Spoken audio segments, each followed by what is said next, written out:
Friday Night Racing. On Off the Ball. Brought to you by Horse Racing Ireland. Love every racing moment. Visit hri.ie. And you're very welcome along to this week's edition of Friday Night Racing. It's Gilroy here with you. Every Friday afternoon at 3 o'clock we stream live on all of our social channels, and then we broadcast it again on the radio and News Talk from 8 o'clock this evening. So as we speak, there is currently live racing happening in Dundalk. We'll get into that with Johnny Ward in just a couple of minutes' time. Johnny, good afternoon to you. How are you? How are you, Ger? So obviously it's in very, very unusual times that we're in. The decision was made to continue with racing this week, and so far it seems as if things are running quite smoothly. Yeah, it's obviously not without its risks. I suppose everything you do when you leave the house at the moment is not without its risks. But to my knowledge, anyway, the Department of Agriculture is definitely backing that racing continues. I think the government wants as much normality as possible in terms of people working, and if they can work from home, obviously. But that's not possible in racing, and the industry is continuing on, and probably very reliant on the Order of Malta in terms of the services, the emergency services that it provides at the racetrack, without which the show couldn't go on. There's an interesting sort of, I suppose, situation in Britain where British racing had to stop, and they use the emergency services over there, and I'm sure there is probably a link between that and what happened. But so far in Ireland, obviously, it's less than 500 people per meeting. It's probably substantially less than that at a lot of meetings, and people kind of come and go. So when you go to the meeting, you basically one owner per horse, and a lot of owners obviously aren't going.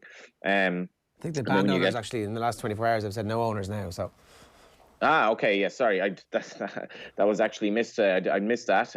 So no owners obviously makes the situation better. Again, prior to that, they were quite strictly enforcing one owner per horse, and then the jockeys are quite spaced out in the weighing room. I've spoken to a couple of jockeys. They say that that's been very well observed. In fairness to people in racing, racing probably got a bad reputation with Cheltenham and everything, but I firmly believe Cheltenham would not have happened in Ireland. It certainly wouldn't have been there wouldn't have been a crowd there. I think the Irish authorities would have reacted differently.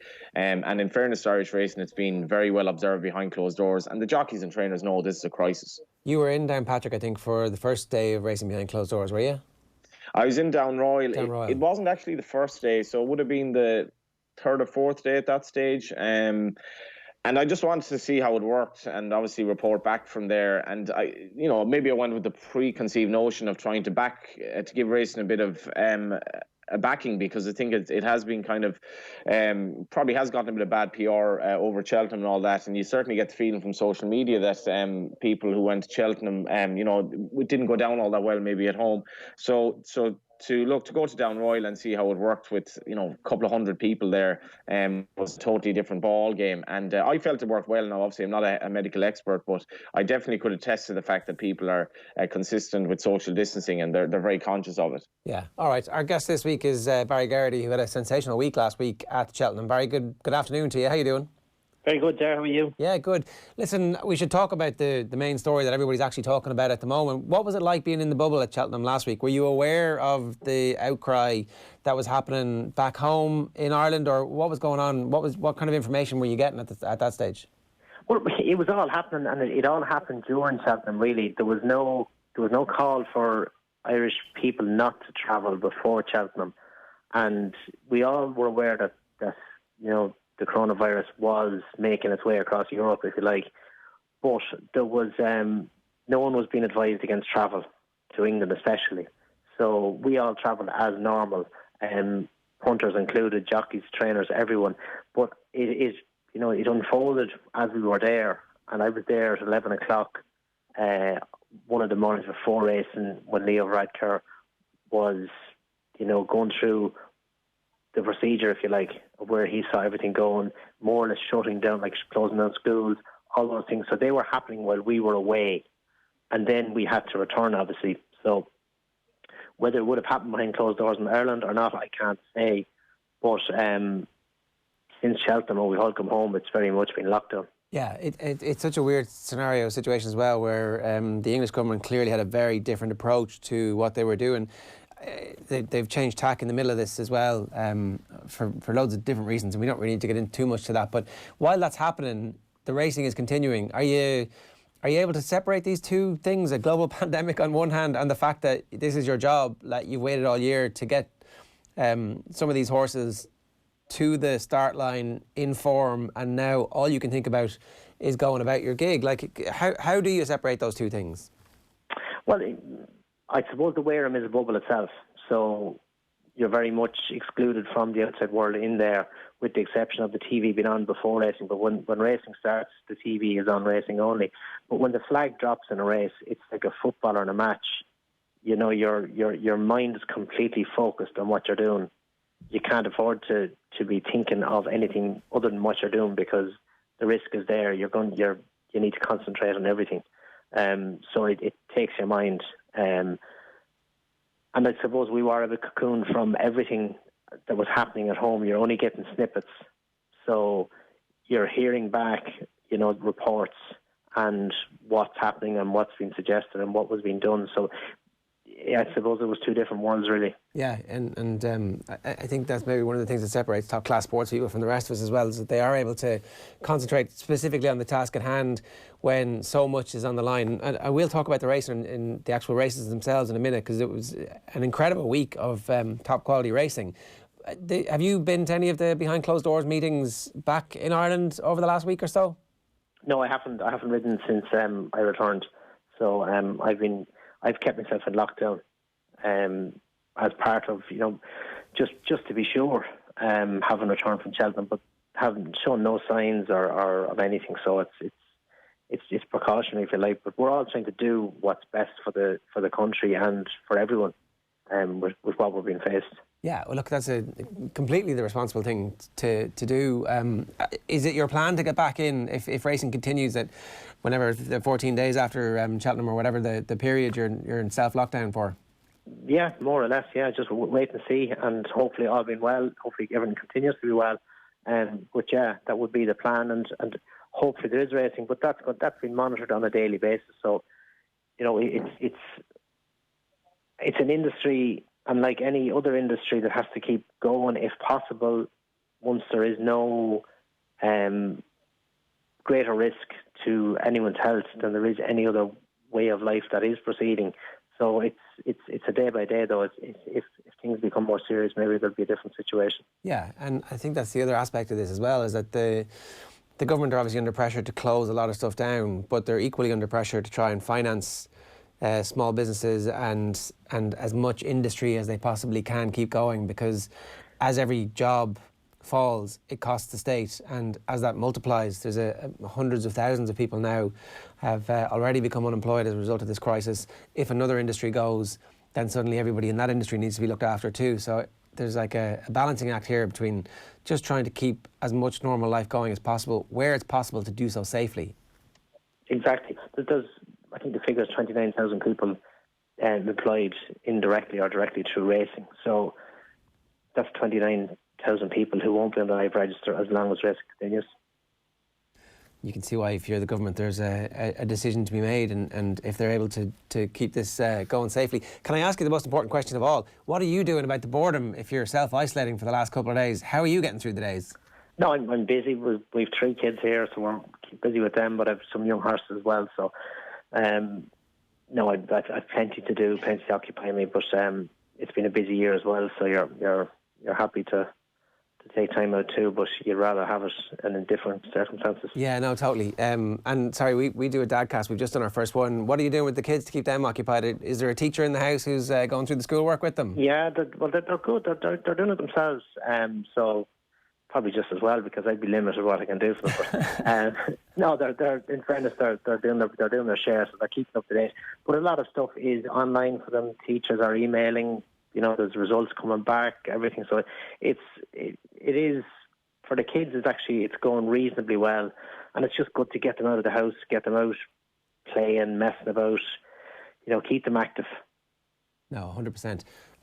You talked about having a few horses there. Is that the future for you, Barry? Is that, like, I know you've obviously famously been a breeder in the past and always had a few about the place. Is that where you see the next stage of your career after racing finishes? And don't worry, I'm not retiring you just yet, because there's a terrible thing in Irish media where we're like, oh, when are you retiring? I'm not going to ask you that, but like, do you have a plan in place for what comes next whenever you do make that decision?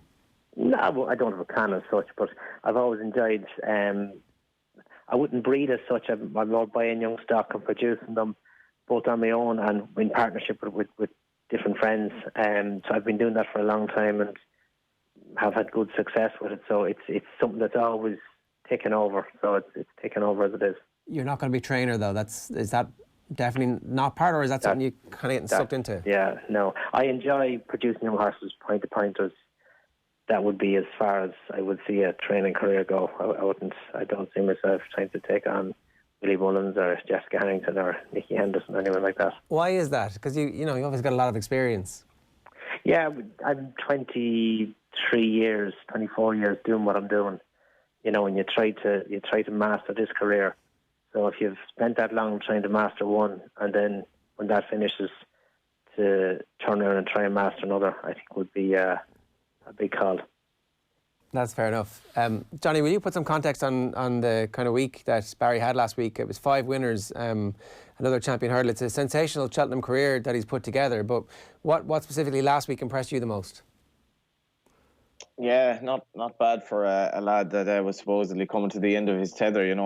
Barry's obviously towards the end of his career now in his late 30s or whatever, but it was a phenomenal performance, and I'm not sure he liked me admitting to this, but Barry's 5-timer in 2003 was one of the big reasons I got into racing. For some reason, I backed a lot of his mounts in that 2003 Cheltenham, and he was definitely one of the reasons that I fell in love with racing and jumps racing and so forth. But I suppose there were different rides as well, and Barry's had his share of injuries over the last few years, like quite a few of his compatriots. But to just produce it on the big stage, I thought his ride on Champ as well, to be fair, it had an awful lot to do with the 2 horses in front stopping, but I think, probably agree with me on this, I think he made a calculated guess that he'd just save his horse for the hill and kind of take a bit of a gamble that there would be something left. If he was absolutely flailing at the horse going into the last, his jumping was fairly hit and miss as it was, could have backfired, and he took a chance and it completely paid off. But he obviously had horses that were extremely well tuned as well for the week, and the horses were underneath him. But I thought it was an outstanding performance, and probably shut up a lot of people who would have doubted him at this stage of his career, and plenty more good winners left. Let's talk about some of the winners then from last week, Barry. Let's talk about Champ in particular. I don't know if every win is exactly the same when you're as seasoned and as experienced as you are. And I've already done a 5-time at Cheltenham, but Jesus Christ, what an amazing comeback victory that was. It was. He finished really well. But his jumping was, you could adequate, that's all you could say. It was through the rest. He didn't make any bad mistakes, but he was losing a half a length at a lot of fences and never gaining a half a length. So it was making life difficult for him. But as Johnny said, and he's right in it, that I couldn't commit him over the last 2 fences because I needed to get him from A to B. I couldn't set sail any earlier at full tilt because I needed to keep him in some level of a comfort zone to get over those 2. But by doing that, I had something left in the locker. If I had tried to chase the 2 leaders from the third last and made a bad mistake with either of the last 2, that was my chance gone. So I had to. It was very similar to Bobsworth's Gold Cup, where the 2 lead horses went off hard, and if you go after them, then you're not going to get home. So you have to take a punt, and you sit and you hold and you save a little bit up your sleeve for the finish, because that hill is a monster in itself. It's the hardest thing to beat in Cheltenham is the hill. When you see that they're coming back to you, and as fast as they're coming back to you, at what point do you think this is going to happen? Oh, it's a great feeling when you're 3 lengths down. So you're 3 lengths behind the 2 horses, and you have enough time to get to the winning post first, and it's you have it in the bag, and it's just happening. It's a great buzz. I felt for Rachel Blackmore.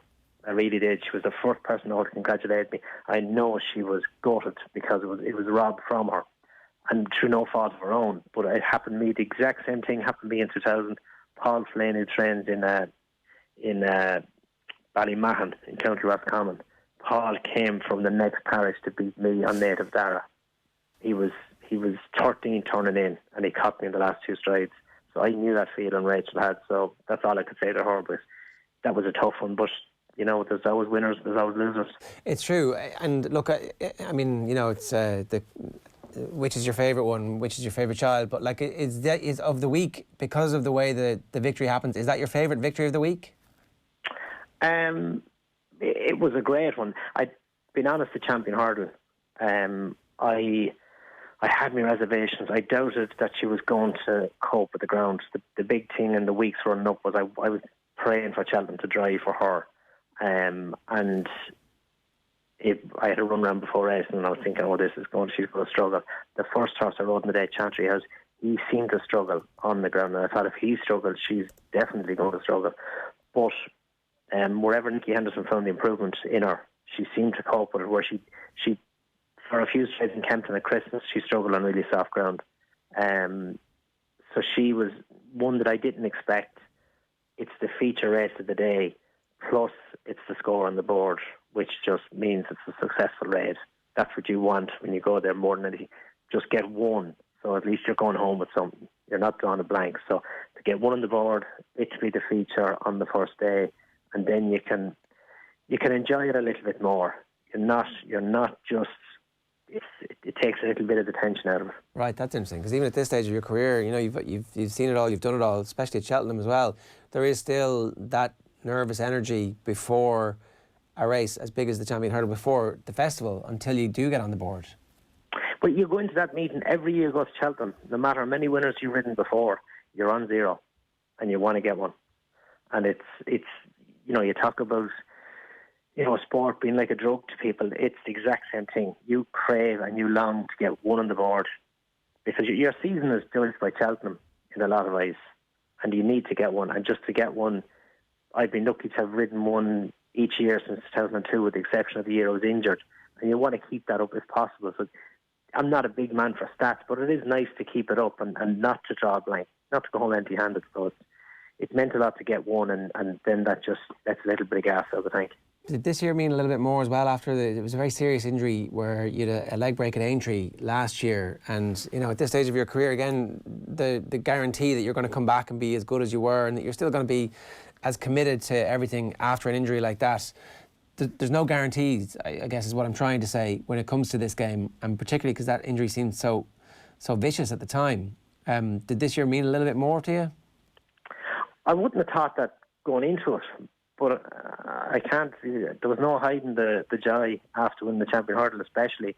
And I suppose, you know, champ the following day, Dame the Company, when it's just started to roll, there was no hiding the joy. So it must have been, but it was subconsciously. I wasn't aware of it until, boom, when it arrived, and you know, it was, you know, I was ecstatic. And why do you think that was? As you said, I was 6 months on the sidelines. I had an external frame on my leg for 14 weeks. It was, you know, it was the worst, by far and away, the worst injury I've had to deal with. The frame was torture. It wasn't, you know, it was not a nice. Every movement in it, as I was putting more weight on the leg and walking more, which you're meant to do, the wires that were going into the skin, they would tear the skin. So you wake up in the morning and the leg feels great, and you think, oh, I'm in business today. But by lunchtime, it's in bits, and that was mentally, that was tough. It sounds hellish. How do you get through that? Very quietly. I was told very quietly. I was very withdrawn, which was. And once I got out of it, I actually had a screw taken out of it. We went to see George Ezra in Malahide Castle, myself and Paula and the kids, and I had a screw taken out of the front of my ankle that day, it was bothering me, but I thought that was standard. When it was taken out, the relief I got from that alone. So I had a great night at George Ezra with the family, great fun, but that was a massive difference just to get that out. So it was obviously troubling me big time. Yeah. But yeah, no, I have to say I was withdrawn. I definitely, you know, all you could do was just block it out. And when I did get it off, you know, it took a couple of weeks to get some strength back in the leg. But as I got going again, to get back running was a joy. And is there any point along the way where you think, why am I doing this? I don't need nothing left to prove to anybody. I've had an amazing career. Yeah, it's not about trying to prove anything to anyone. It's just the enjoyment. I enjoy it, and I suppose maybe that's probably what came out with those winners in Cheltenham, is just that I enjoy it. I love it. It's it's a tough game when it goes wrong, but when it's going right, there is no better joy. Definitely the side didn't win in the champion chase, but he won the Tingle Creek earlier in the season, which is a great race. It's a race with great history, and there's a real buzz and just fulfilment. You enjoy it. That's what you do. That's what I've done for 23 or 4 years, and it's what you crave. So there's no reason to stop. It wasn't. You're putting yourself through that awful time, but actually the reward isn't necessarily winning those big races. It's like competing in those big races and being able to be a part of that. Oh, exactly. And you don't like to finish second, but someone has to be second, and you could give the perfect ride to finish second. And there is a certain amount of fulfilment in that. You'd like to do your job as well as you can do it, and that mightn't be good enough to win, but you can take enjoyment. Annabelle Fry was second in last year's Gold Cup. I enjoyed that. I couldn't do anything about beating the winner. He beat me well, but I enjoyed the ride in the Gold Cup. It was a good place to finish. So it's not all necessarily about, as much as we like to win, there is fulfilment in the job being done right and being done well, and just enjoy the moment. Right, our guest this week is Barry Geraghty here on Friday Night Racing, brought to you by Horse Racing Ireland. Love every racing moment. Visit hri.ie or follow the Twitter account @HRI Racing, and the hashtag is every racing moment. Barry, are you a better jockey now than you were 5 years ago and 10 years ago? Was there an earlier peak in your career that you're kind of getting back to, or how do you feel about that? It's very hard to judge those things from the inside, but any of the older lads definitely will say that experience, there's no substitute for experience. And being honest, I would say there is no substitute for experience. Glenlow, I got beaten on him in the Pretemps handicap 2 years ago. Just put his head in front going to the last, and he missed the last as a result and got beaten a short head. So I won it the last 2 years, the same race for the last 2 years with Sarah de Burley. And both times I produced him after the last. And being honest, that was the difference in those victories. So experience, there is no substitute for experience. That's crazy that, you're 3 years ago, I would have said you were a very experienced jockey, and even still, like on Champ, for example, would you have won on Champ 5 years ago or 10 years ago? Well, I compared it to Bobsworth, which was 2012, I think, his Gold Cup. No, it was 2013. So that was a similar ride. So you can't say across the board, but I definitely learned from that defeat in Cheltenham. And I would say that Dame the Company was ridden similarly, as was Epitant and as was St. Drive. So 4 of the 5 were ridden very much similarly, led after the last. It is wild that you're still able to add this, to layer on these levels of experience at this stage. And I guess that speaks to the desire to keep going, and the thing that when you are having a screw taken out of your ankle, to be able to walk without pain, that it's your interest in the game that keeps that fire burning. Yeah, it's all I know, and same for everyone else. But the time will come, and no more than Bernard or Alan Brogan. I've seen him on TG Carter recently. Similar thing as regards love the game, but it will end, and it doesn't go on forever. But while it's going, I'm both loving it and enjoying it. Yeah, Johnny, this is something that we talk about a good bit on this show, is that we actually need to enjoy this golden age of Irish jockeys that we have at the moment. Ruby obviously very, very quickly announced last year that he was going with a good long opportunity to say goodbye to Tony McCoy when everybody knew his end was coming. But there's this generation of jockeys, Davy Russell obviously another one, and they're not going to be around forever, but this is a golden age of Irish jockeys. Oh, without a doubt, and probably won't really be replaced in terms of Paul Carberry, Ruby Walsh, Davy Russell, and Barry Geraghty. I think Davy's actually in his 40s now as well. So obviously that's it's quite old to be a national owned jockey to be riding, especially at the top of your game. Paul Carberry, Barry would again probably agree, the most gifted horseman probably ever to sit on a horse in Ireland, just out of this world ability. Ruby Walsh, possibly the best jockey we've seen. Barry's right up there as well. And, I suppose I got into racing when they were coming into their peak, and, you don't really maybe appreciate it. I certainly didn't appreciate Paul Carberry enough when he was around, because you'd miss him just every little mundane race meeting. Paul Carberry could light up something like that. But they would definitely have inspired, the next sort of batch of jockeys that bit younger, because, these are the guys that you'll be beside in the weighing room, and, great professionals as well. It's interesting to talk about Barry getting over his injury, and it's Jack Kennedy's had 4 broken legs already. He's only 20 years of age. It's quite astonishing. So, if Jack could be still going as strongly as Barry is, nearly twice his age, would be incredible. And I think there's a lot of inspiration to be drawn from listening to Barry there, because, others might have given up, but that drug obviously does keep you going, that drug of riding the next winner, and certainly riding champion hurdle winners and stuff like that. But it'll be a hell of a generation of jockeys to replace, and probably irreplaceable, to be honest. Yeah, Barry, do you feel like, what do you think about those other jockeys? Because in most sports, they are absolutely your rival, your rivals to win big races, to win titles, to get on horses sometimes in some instances, and yet it seems like there's a weird camaraderie while you're all trying to slit each other's throats at the same time in the weigh room. Yeah, well, that goes back to day to day, because, there's you have to look out for each other too, because if I'm looking out for Davy Russell today, he's the one looking out for me tomorrow. So it goes hand in hand, and we're all lining up, to do the same job, and there is risk involved. So you're looking out for each other, and like that, when some lad gets injured, we're all around helping out. We're travelling together. We car share, if you like. Myself, Davy Condon, Robert Power, and Paul Carberry, we shared for years, and Davy called us the Wolf Pack. So there's a good camaraderie between us, and good crack and good fun.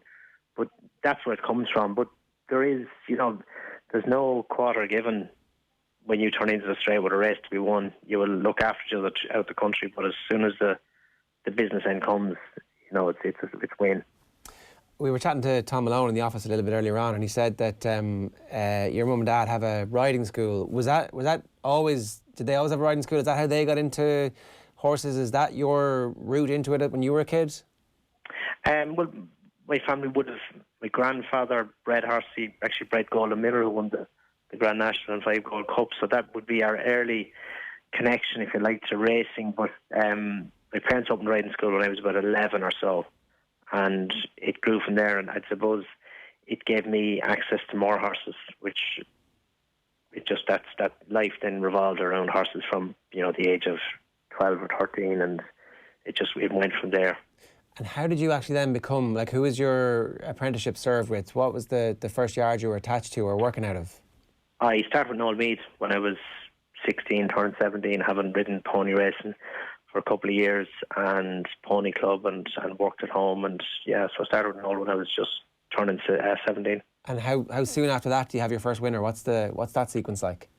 I started with Noel in, I think that's summer, so I was 16, turning 17. I had my first winner 6 months later, and I think I got 14 or 15 winners between there and the end of May that season, so I had a quick enough start. Right, so no doubts in your mind at that stage, I'm going to be a jockey, this is it now? Oh, there was no doubts in my mind from, I'd say, about the age of 13. And there was no plan B. Right. You burned the boats, basically. That was it. Right? Completely, yeah. Pretty much, yeah. But the right call. And as a matter of interest now, you mentioned you have 3 kids earlier on. Is this something that you would like to see them do? Or would you be insisting that they do have a plan B just in case? Yeah, I suppose there's more emphasis on plan B now. Young lads are doing their leaving cert, where I left at 15. It was more acceptable then to leave school earlier than it is now, and it is better to have the piece of paper. It gives you more options, for different courses if needs be. So, no, I'd imagine ours will definitely stay in education. They enjoy their horses, but there's no one looking to be a jockey yet, which doesn't really disappoint me. I've seen enough hardship. I'm sure my wife Paul has seen enough hardship too that she doesn't need to look at another one. So no, but if that's the route they wanted to go, any of them, I would be fully supportive. But I wouldn't be driving them that way. Yeah, no, that's totally fair enough. It seems like it's definitely, you made the right call burning the boats anyway, and whatever comes next for them and for you, indeed. We don't know how long this interregnum in racing is going to be off for. Are you keeping fit? Is that like something that you actually have to do to make sure that you're ready to go the next, whenever you do come out of your own quarantine, and that you'll actually be able to go back and have as busy a career in England as, you know, I don't know if Ireland's going to be exclusively where we're racing into the future? Well, in the short term, it's looking like Ireland only. But no, fitness is something I'd keep on top of anyway. So even on a quiet week, I would run plenty. I'd do a session and a weight session and that in just at home here. So I'd always have plenty to do to keep me in shape. I'm active. I do everything, skip the whole lot. So I just keep busy. Right. Okay. I know Johnny's got one last question for you here before we let you go. I suppose, Barry, did you think did you go to Cheltenham maybe this year thinking that you had to prove any doubters wrong in terms of, you know, people kind of speculating that the end was nigh for you because you'd had so many injuries, and that it wasn't particularly satisfying because it's obviously you're so long in the game at this stage? I don't think so, because it's not how it look. You know, you might have people, but you know, passing comment or making judgment on you, but no, it wouldn't be my way to be trying to prove anyone wrong. I just you want to do it because you love it. That's the enjoyment you get, and it's what you do. It's what you love. It's the kicks. That's the kick you get out of it. So, I suppose maybe it was nice to quieten a few doubters in the process, but no, I wasn't going there to, you know, with any frame of mind wanting to prove anyone wrong. I was just happy just to, you know, do the best I can do. Well, it was a sensational week, Barry. Thanks a million for joining us and talking to us today. Cheers, Jared. Thank you. That's great stuff there from Barry Geraghty on the phone. A reminder, Friday Night Racing is brought to you by Horse Racing Ireland. Johnny, we had a good week last week for the Tote Irish Inter Jockeys Charity Fund because we forgot to have a bet, so we didn't have a loser. There you are. Yeah, it's you know, money back is often a victory, Ger. Indeed. So our fund at the moment remains at €630. We hope that we can get back into the winners and closure this weekend. So Irish action on at the moment, obviously in Dundalk behind closed doors on Friday afternoon. If you're listening to this on Friday night on the radio, the weekend's racing is going to come from Thurles and Downpatrick, and Monday we'll see the start of the flat season at Naas. Traditionally, if memory serves, the period between Cheltenham and Punchestown was horses that had missed Cheltenham getting ready for Punchestown, or horses that had been in Cheltenham kind of just getting some fitness back and to keep them ticking over ahead of Punchestown. Is that kind of what these races are like? Yeah, like, so I suppose there are actually a couple of horses running in Thurles tomorrow in the big race. It wouldn't be a million miles off being Cheltenham horses by any means. But you know, Cheltenham being so competitive, you look at some of the handicaps at Cheltenham this week. They were essentially graded races. It was very, very hard to win races at Cheltenham this week. So the Irish kind of, you know, the Irish fixtures would be very welcome for a lot of trainers. I mean, even Downpatrick's big race on Sunday, which unfortunately they won't be able to have a crowd for. It's their big day, their Ulster National Day. You know, it's a 50,000 handicap, the Randox Ulster National Handicap Steve Chase. It's 50,000 grand for that. And Thurles, the race tomorrow that honours the late Pierce Maloney, you know, that's a grade 3 of 55 grand. So these are good races as well. And, you know, Cheltenham is over now, and obviously the thoughts are moving to Ferryhouse and Punchestown. It's far from certain that either will go ahead, but at the moment, I suppose that would be the narrative for trainers here, short of it being a day-by-day thing where they're just hoping the racing continues. Yeah, so obviously it is day by day, and we'll keep everybody updated as things change. But for now, obviously you can watch Irish Racing live on tote.com. We're looking at a race. We're going to look at the Pierce Maloney Memorial Novice Chase. That's where your bet's coming from? Yeah, I like Dunvegan here. I know Pat Fahey had a good winner last weekend in the shape of Castlegrace Paddy, who won at Navan last Saturday, which honestly seems about 3 weeks ago at this stage. It was only 6 days ago. But this horse last time he ran at Naas, he was very disappointed. Now, he was quite well backed. I have it in my head that this horse needs to go right-handed. I think all his form is basically right-handed. He just doesn't seem to function as best he can going left-handed. He was behind 0-10 at Naas, which is a concern. But 0-10 is a 3-1 shot now. As I look at the odds for tomorrow, Dunvegan is a 9-1 shot. I think that's a great bet. You know, I think he's more than enough ability to win a race this nature. He's rated 140, which will put him bang there. It's fairly competitive. And Emily Moon jumped brilliantly first time out. She's a 20-1 shot. I'd give her a chance as well. But I think he's a knock on each way bet under Brian Cooper at 9-1. That's 3-10 Thurles tomorrow, the feature race. Okay, sorry. Emily Moon is the favourite. Is that what you said? No, Emily Moon is 20-1. The favourite's go on, yeah. What's the favourite? Would have a chance as well, yeah. Size and Potsy, I think, is favourite at the moment. Look at that 5-2 for Robert Power, which would definitely have a chance. And 0-10 is going to be probably close to favourite. Size and Potsy, giving weight away, just might be a bit, tricky. He's had a couple of hard enough races relatively recently, but definitely respect as well. But I think Dunvegan is definitely the value in that race. All right. Anything else over the weekend that you want to talk about? Should mention, I suppose, that race at Downpatrick, obviously the big race. That's going to be very, very competitive. 15 runners, not ideal for each way players, but a horse that I tipped up at Gordon just before Cheltenham finished second, Bread and Butter, I think definitely has a chance for Gavin Cromwell at Downpatrick. And I think Gavin also has a chance with Yates Mardy. So Yates Mardy and Bread and Butter, two Gavin Cromwell horses, I definitely think worth a mention. Obviously looking forward to Naas on Monday as well, to start the flat season. And I suppose just to mention the Order of Malta, you kind of go racing, and I suppose first of all you forget how dangerous it is for the jockeys. And you listen to Barry there on about his wife Paula, and every day is a potential catastrophe in racing, really, because it's so dangerous. But the Order of Malta, you got to laud them as well for being there, and basically only for the Order of Malta the show wouldn't be going on. I'm just reading during our piece here about a hospital in London that's completely overrun now as this virus takes hold, and we're probably going to get to a situation in Ireland where the HSE is going to be ridiculously stretched. And as long as racing goes on, we have the Order of Malta to thank. All right, Johnny, we'll leave it there this week. Thanks very much for Skyping into us. How are you killing your free time here? What are you box set binging on at the moment? That's me. Yeah.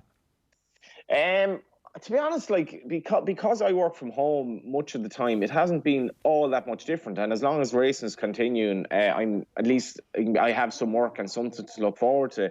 On Wednesday, I went out to Portmarnock.